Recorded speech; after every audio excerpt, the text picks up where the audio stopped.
thousand-year woodcraft reborn through play. Inspired by traditional Chinese joinery and mechanical genius, these cultural-style building blocks bring the ancient designs in Caogongji back to life. From the trapeze to the self-pointing chariot and wooden arcs, 10 legendary wooden machines are recreated without glue or nails, just pure craftsmanship.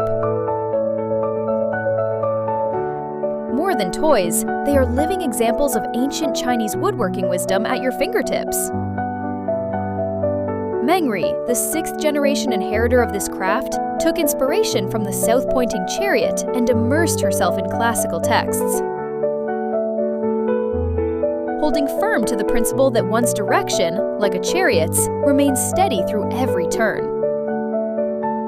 She infuses her designs with insights from daily life, creating innovations guided by real-world needs and giving ancient traditions a modern pulse.